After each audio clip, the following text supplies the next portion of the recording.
Mister beast और haunted jail.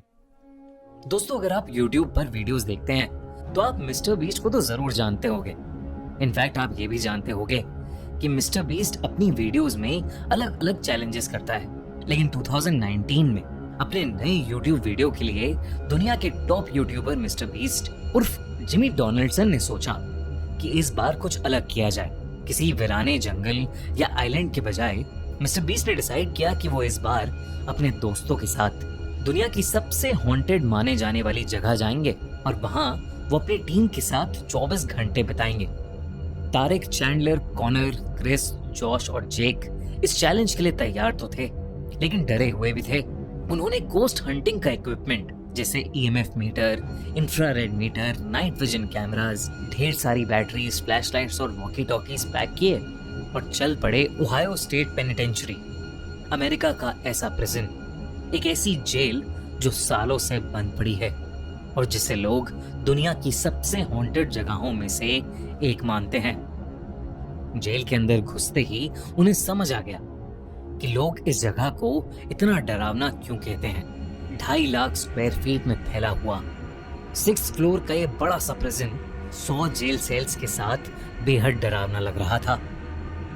वहां के गार्ड ने उन्हें बताया कि उस जेल में 1930s में एक आग लगने के बाद 300 कैदियों की मौत हो गई थी और कई कैदी तो उस जेल में आपस में लड़ते लड़ते ही मर गए और कईयों ने खुद को ही मार डाला। कहते हैं कि उनमें से कई कैदियों की आत्माएं आज भी उस जेल में भटकती हैं। बल्कि उस गार्ड ने बताया कि उसने खुद कई बार जेल में अदृश्य शक्तियों को महसूस किया है। बल्कि एक जेल जहां कैदियों को अकेले रखा जाता था, वहां तो उसके एक साथी गार्ड की भी जान चली गई थी। उन्होंने उन सबको चेतावनी दी कि कोई भी एक दूसरे से अलग ना हो और कोई किसी तरह का उल्टा सीधा मजाक ना करे। और उसने कहा कि उस जेल के अंदर एक हॉस्पिटल और चर्च भी है जहां उन्हें भूल कर भी नहीं जाना चाहिए। मिस्टर बीस्ट और उनकी टीम ये सब बातें सुनकर थोड़ा घबरा तो गए थे, लेकिन फिर भी वो हिम्मत करके अपना कैमरा लिए अंदर चले गए। उनका मकसद था ये देखना कि वहां सच में आत्माएं हैं या नहीं, और अगर आत्माएं हैं तो उस जगह पर 24 घंटे बिताने का चैलेंज पूरा करना। जब उन्होंने अंदर जाकर अपने पैरानॉर्मल डिवाइसेस ऑन किए तो एकदम से बीप की आवाज आई और उनके EMF मीटर पर लाइट्स ब्लिंक करने लगी, जिसका मतलब था कि स्पिरिट्स उनके आसपास थी। सब थोड़ा सा डर गए। प्रिजन के एक पार्ट को देखने के बाद वो मेन हॉल तक पहुंचे और अपना बेस कैंप वहां बना लिया, क्योंकि वो काफी बड़ा था और एंट्रेंस के पास भी था। फिर मिस्टर बीस्ट ने कहा कि उन्हें वापस अलग अलग होकर उस जगह को फिर से देखना चाहिए। डिसाइड हुआ कि चैंडलर, मिस्टर बीस्ट और जॉश हॉस्पिटल को एक्सप्लोर करेंगे और क्रिस, जेक, कॉनर और तारिक सॉलिटरी कन्फाइनमेंट को, वही जेल जहां कैदियों को अकेले बंद करके रखा जाता था। मिस्टर बीस्ट, चैंडलर और जॉश हॉस्पिटल की पुरानी लोहे की सीढ़ियों पर चढ़कर उसके कॉरिडोर में अपने EMF मीटर के साथ चलते हुए वीडियो रिकॉर्ड कर रहे थे।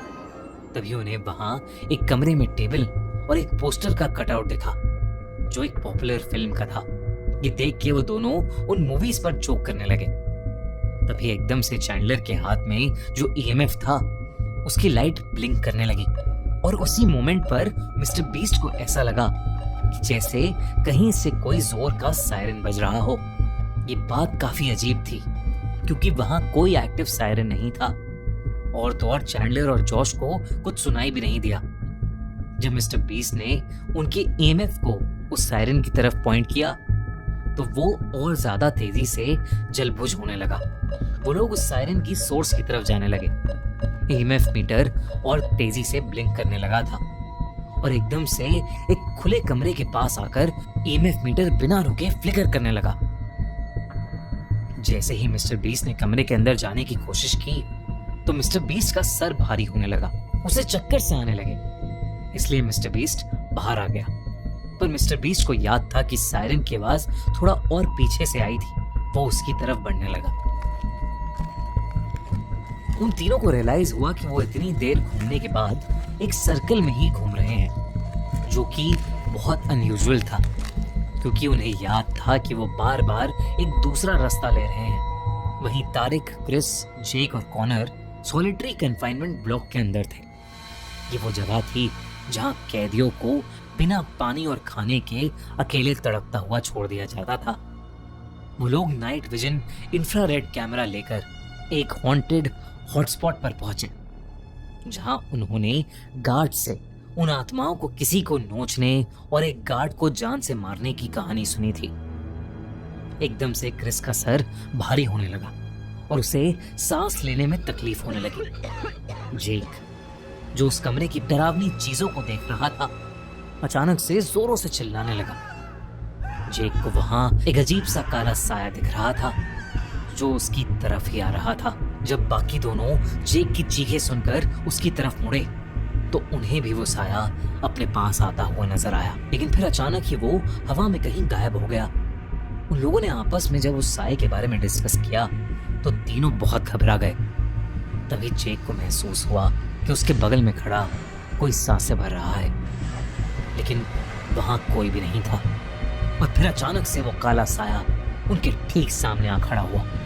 उसे देखते ही वो तीनों चिल्लाते हुए वहां से भागे और वॉकी टॉकीज पर अपनी टीम को डरते हुए ये बात बताने लगे। मिस्टर बीस्ट, चैंडलर और जॉश ने उनकी बातें सुनी, लेकिन उन्हें लगा कि वो लोग मिस्टर बीस्ट के साथ कोई प्रैंक कर रहे हैं और उन्हें डराने की कोशिश कर रहे हैं। पर फिर उनके बीच में बात करते करते ही उस वॉकी टॉकी से एक बहुत ही ज्यादा अजीब सी आवाज सुनाई दी और वॉकी टॉकी बंद हो गया।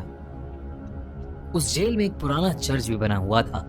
मिस्टर बीस्ट ने सोचा कि अब वो बस उस चर्च को देखेंगे और उस जगह से निकल जाएंगे, क्योंकि अब मिस्टर बीस्ट को अपने दोस्तों की भी थोड़ी चिंता हो रही थी। वो चर्च पहले एग्जीक्यूशन हॉल हुआ करता था, मतलब एक ऐसी जगह जहां लोगों को फांसी देकर मारा जाता था। कहते हैं कि उनमें से कई लोग जिनकी फांसी हुई है, उनकी आत्माएं आज भी उस चर्च के एरिया में भटकती हैं। मिस्टर बीस्ट वहां प्रीस्ट की एक्टिंग करते हुए चैंडलर को सीट पर बिठाकर उसे वहां आने के लिए थैंक यू कहकर उस जगह को हॉन्टेड होने की बात करने लगा। तभी एकदम से उसका वॉकी फिर से बजने लगा, लेकिन वॉकी टॉकी पर इस बार क्रिस उसकी लोकेशन पूछ रहा था। मिस्टर बीस्ट ने मजाक किया और अपनी लोकेशन बता दी, लेकिन तभी वॉकी टॉकी पर एक अजीब सी डिस्टरबेंस आई और फिर उसे ऐसा लगा कि जैसे कोई औरत उस वॉकी टॉकी पर कुछ बोल रही है। जब उन तीनों ने ध्यान से सुना तो उस वॉकी टॉकी से एक औरत के बोलने की आवाज आई, इट्स रेनिंग आउटसाइड, यानी बाहर बारिश हो रही है। और ये आवाज उन तीनों को नॉर्मल औरत की नहीं लग रही थी, बल्कि बेहद डरावनी लग रही थी। बल्कि चैंडलर को तो ऐसा लग रहा था कि जैसे वो औरत एक अजीब ढंग से हंस भी रही है। और फिर अचानक ही वो आवाज आनी बंद हो गई। उन तीनों को समझ नहीं आ रहा था कि उनके साथ अभी क्या हुआ, तो वो वहां से निकलकर वापस मेन हॉल की तरफ अपने बेस कैंप चले गए। लेकिन तभी उन्होंने नोटिस किया कि बाहर तेज बारिश शुरू हो गई है और बिजली कड़कने की आवाजें भी आ रही हैं। चैंडलर और जॉर्ज तो काफी डर गए थे, लेकिन मिस्टर बीस्ट को ये सब देखकर मजा आ रहा था और मिस्टर बीस्ट के दिमाग में कुछ और ही चल रहा था। क्या चल रहा था मिस्टर बीस्ट के दिमाग में और क्या हुआ मिस्टर बीस्ट के दोस्तों के साथ जिन्हें वो काला साया दिखा था?